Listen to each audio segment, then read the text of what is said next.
everybody, I'm Nicole and welcome back to the Bolt Action Goods YouTube channel. Today I'm going to tell you a little bit more about my elevated quilt pattern, which launched a few weeks ago. You can find the PDF pattern and the print pattern available on my website, boltactiongoods.com. So the overall idea behind this quilt was to be able to show off some big print fabrics and offer a fun, fast pattern to help you sew through your stash in bolt action. I don't know if you're like me, but I go into a quilt store and automatically start collecting fabrics. It's like, okay, that one's calling my name. I need to take it home. I need to give it a home. And sometimes the fabric just starts stacking up and I don't always have the perfect pattern to show it off. So elevated is very simple. You could put it together in a day. And I'd say that even for any skill level. So I've created the pattern in a way that it guides you step by step from picking the fabrics and having the right amount to cutting, sewing, piecing, and then even talking about color selection. I think that that's sometimes a little bit overwhelming, kind of a challenge. And it's kind of a step that gives people pause, that it's like, am I doing the right thing? Should I be putting these fabrics with this pattern? And I just want to say that you are the artist and whatever you pick as far as your pattern and your fabrics is absolutely perfect because it's uniquely you, it represents you. And you know, if you feel inspired to make it, I think you should make it. So here's the original design and the colorway that I first made elevated in. I think it's, you know, very more like earthy tones. It could work for a variety of occasions to gift. But I also like that the pattern works with a variety of fabrics and really lets them sing. So here it is with Ruby Star Society's juice pouches in the middle. I love this fabric and had been hoarding the original, and then when the reprint came out, I was like, okay, now I've got the confidence to go ahead and sew it. And I think this is a perfect size for a baby quilt. However, because I absolutely love this fabric, I'm also tempted to enlarge it and make it the 4-patch design here. Like I said, selecting fabrics can be a little overwhelming, so I have included a free downloadable fabric selection guide that you can find on my website, and it kind of outlines like, okay, if I have a fabric that I really want to show off here, how can I complement it and make that star pattern really pop?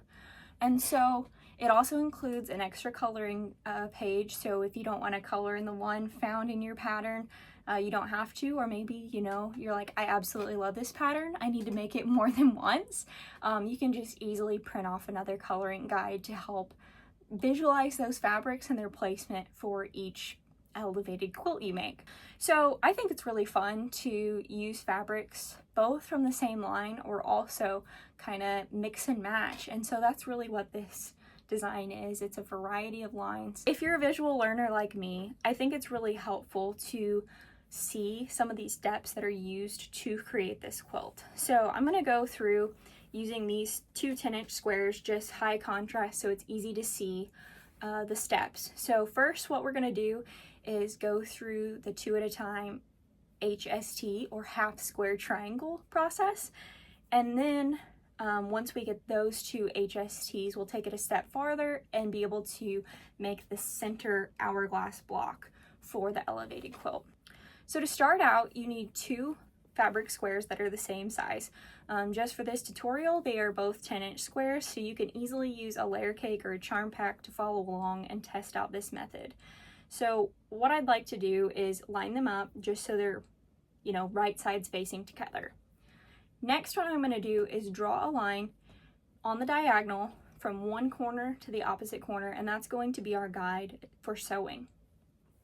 So to draw that diagonal line, I think it's really helpful to have an acrylic ruler. You can use any size as long as it'll reach that full diagonal, or if you have 2 shorter ones, you can lay them side by side and also get that diagonal.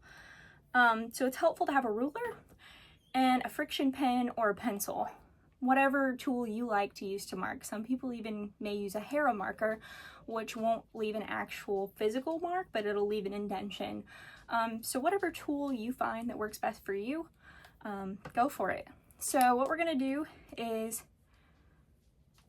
like I said, from one corner to the other, lay down your ruler and draw that line. I'm gonna go ahead and pin it just with some sewing pins so the fabric doesn't shift on us. Just a couple on each side of that line will be helpful. So here's what that looks like. I've got the diagonal line that goes from this top corner down to this bottom corner. And for the elevated quilt and these steps specifically, it's really helpful to have a 1/4 inch seam foot. Let's see if it'll focus there. So it doesn't allow the fabric to go beyond this little piece. It's kind of like, hey buddy, you can't go past that. It's like the bumpers while bowling, really, if you want to think about it that way.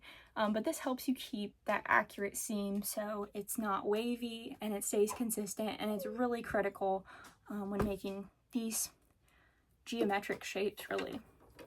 So I'm going to put my foot back on here, and then we're going to sew on either side of this diagonal line using that seam allowance.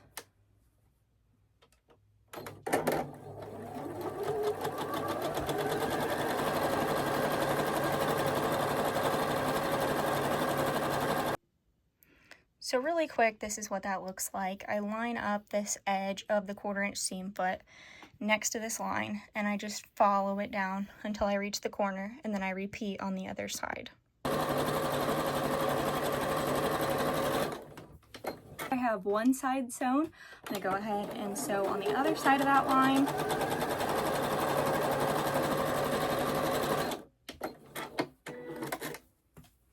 And here's what it looks like. So you can kind of see there's my line in the middle, and then I've sewn a 1/4 inch on either side of that line. So now I'm going to take out my pins, and I'm going to use my rotary cutter to cut on that diagonal line. It's a little intimidating at first, but trust the process.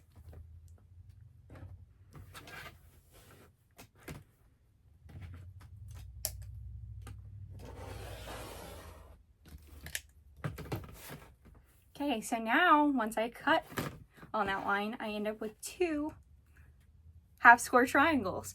So that's the steps that you'll use to make your start points right here. So what we'll do is go ahead and press our seams.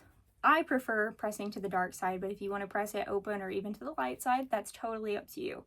So I'll press this and then show you what that looks like.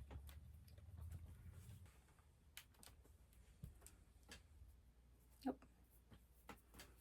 So there we go. It's nice and pressed, and I have the green pressed over to the dark. There we go. So go ahead and press both of those. And now I have 2 matching blocks. So you've probably seen some patterns say, trim the dog ears. And you're probably wondering, oh no, that sounds painful. Why would I ever do that? Like, do not do that. I mean, they even hear me. They're like, yeah, don't do it. Don't do it. But this little piece right here is your dog ear. And so if you leave that in your quilt, it just adds extra bulk. It's harder when sewing on a domestic machine. It's harder when quilting as well. So really, it's nice to trim those off. So I'm gonna trim the dog ears and hope they don't bark at me.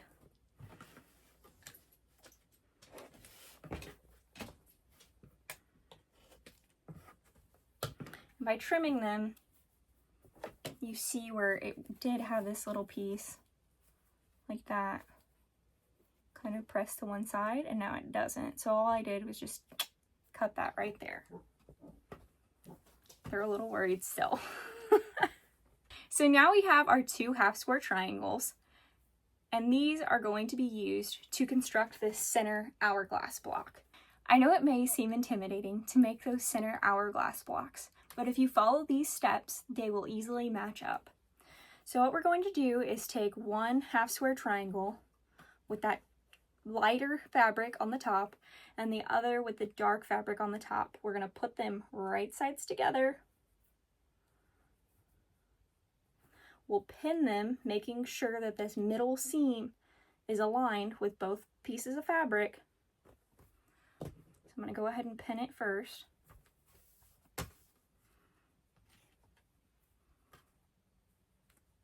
And really what you can do is just feel along that ridge and make sure that those seams are kind of nested right up next to one another. That's really the key in this process.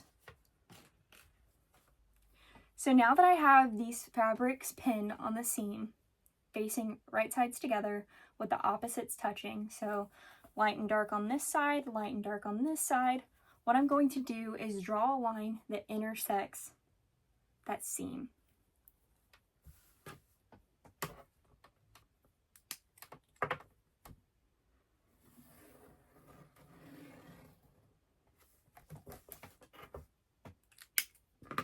And here's what that looks like. So I've got the seam where they're all pinned, and I've got another diagonal line drawn. And so we're going to repeat that same step that we did earlier, constructing the half square triangles, and sew a 1/4 inch on either side of that line.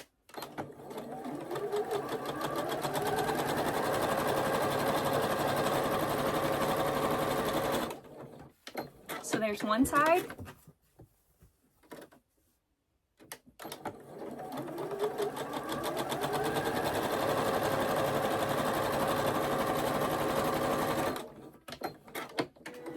And there's the other side sewn. So that's what it looks like. We've sewn on either side of that diagonal line. Now go ahead and remove the pins. And once again, we're going to cut on that line that we last drew.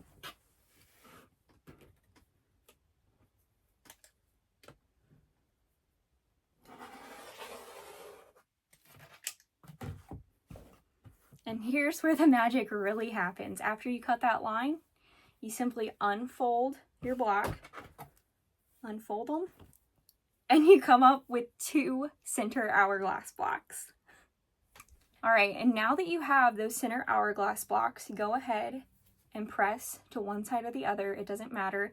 Trim your dog ears, and you're ready to go ahead and start piecing your elevated blocks. Thank you so much for joining me on this little tutorial about the elevated quilt.